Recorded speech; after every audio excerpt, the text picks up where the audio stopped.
اعوذ باللہ من الشیطان الرجیم۔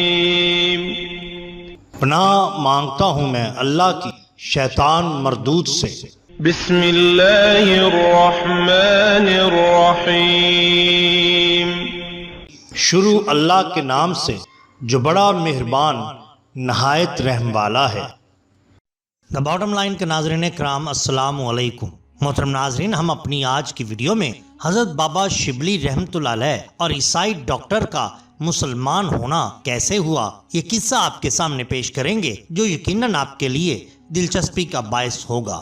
ناظرین کرام، حضرت شیخ ابو بکر شبلی کے مرید آپ کی خانقاہ میں حاضر رہتے، آپ ان سے مختلف طریقوں سے نفس کشی کراتے۔ ایک مرتبہ آپ کی خانقاہ میں 40 مرید موجود تھے۔ آپ ان کے درمیان تشریف لائے اور فرمایا، دوستو، حق تعالیٰ اپنے بندوں کے رزق کا خود کفیل ہے۔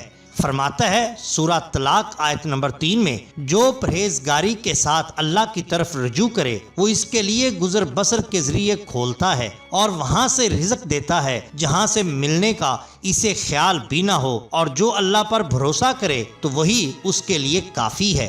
آپ کا ارشاد سن کر سب مریدوں نے توکل اختیار کر لیا اور نہایت تذرع کے ساتھ عبادت میں مشغول ہو گئے۔ اس طرح ان کو 3 دن گزر گئے اور کھانے کو کچھ نہ ملا۔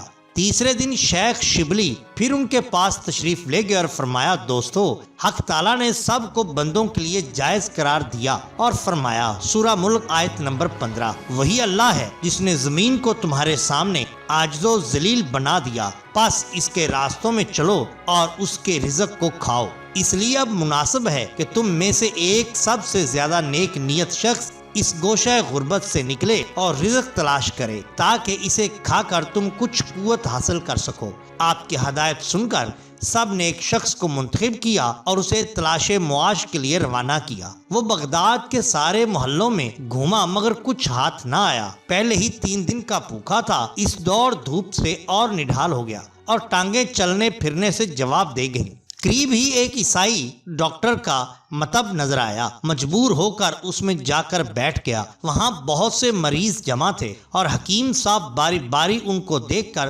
دوا تجویز کرتے جاتے۔ جب بھیڑ کم ہوئی تو حکیم صاحب کی نظر اس خستہ حال درویش پر پڑی۔ اس کو اپنے پاس بلا کر نرمی سے پوچھا، آپ کو کیا شکایت ہے؟ درویش شیخ شبلی کی صحبت میں رہ کر مانگنے کی عادت ترک کر چکا تھا۔ وہ تو نہ کہہ سکا کہ روٹی کی تلاش میں ہوں۔ بے اختیاری میں اپنا ہاتھ طبیب کے ہاتھ میں دے دیا۔ اس نے نبض دیکھی اور سمجھ گیا کہ یہ بیچارہ بھوک کا مریض ہے۔ اس سے کہا، ذرا صبر کرو، تمہاری بیماری کا علاج ابھی ہو جاتا ہے۔ پھر اس نے اپنے ملازم کو بلا کر ہدایت کی کہ بازار جا کر 1 رتل یعنی ڈش روٹی، 1 رتل حلوہ، 1 رتل بھنا ہوا گوشت لاؤ۔ جب ملازم ساری چیزیں لے آیا، طبیب نے انہیں درویش کے سامنے رکھ دیا اور کہا، تمہارے مرض کا یہی علاج ہے۔ درویش نے کہا، آپ کی تشخیص تو بالکل صحیح ہے، لیکن میں تنہا اس مرض میں مبتلا نہیں ہوں، ہم ایسے 40 مریض ہیں۔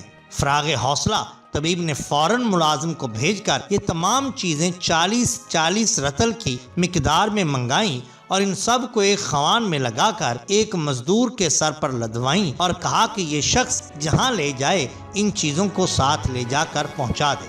چنانچہ وہ درویش اللہ تعالیٰ کی تمہید کرتا ہوا ان نعمتوں کو لیے ہوئے اپنے ساتھیوں کے پاس خانقاہ میں پہنچا، جہاں وہ سب شیخ شبلی کے ہمراہ ذکر الہی میں مصروف تھے۔ شیخ نے یہ خوان نعمت دیکھا تو فرمایا، اس کھانے کا عجیب بھید ہے۔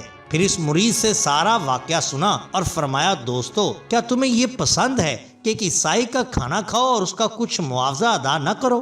سب نے عرض کیا، اے شیخ، اس کا معاوضہ کیا ہے؟ فرمایا، اس کے حق میں دعائے خیر کرو۔ اسی وقت سب نے دعا کے لیے ہاتھ اٹھا دیے اور نہایت خشوع و خضوع کے ساتھ اس نصرانی طبیب کے لیے ہدایت اور خیر و برکت کی دعا کرنے لگے۔ حسن اتفاق دیکھیے کہ وہ عیسائی طبیب بھی بھوک کے ان 40 مریضوں کو دیکھنے کے لیے ان درویش کے پیچھے چلا۔ ان لوگوں کا توکل دیکھا تو بے حد متاثر ہوا۔ جب انہوں نے اس کے حق میں سچے دل کے ساتھ دعائیں خیر کرنا شروع کی تو وہ بے تاب ہو گیا اور فوراً خانقاہ کے دروازے پر جا کر دستک دینے لگا۔ جب دروازہ کھلا تو دوڑ کر شیخ شبلی کے قدموں پر جا گرا اور مشرف اسلام ہو کر آپ کے حلقہ ارادت میں شامل ہو گیا۔ اس طرح اس کو اپنی نیکی کا معاوضہ ہدایت کی صورت میں اسی وقت مل گیا۔ محترم ناظرین، یہ شان ہوتی ہے اولیاء اللہ کی۔ اگر آپ کو ہماری یہ ویڈیو پسند آئی ہو تو لائک کیجئے، سبسکرائب کیجئے ہمارے چینل دا باٹم لائن کو، تاکہ ہم آپ کے لیے اور بھی بہترین ویڈیوز لا سکیں۔ اپنے دوستوں کا، گرد و نواح کے لوگوں کا بہت خیال رکھیے۔ اللہ اور اللہ کے رسول صلی اللہ علیہ وآلہ وسلم سے بے حد محبت کیجئے۔ آپ کا بہت شکریہ۔ اللہ حافظ۔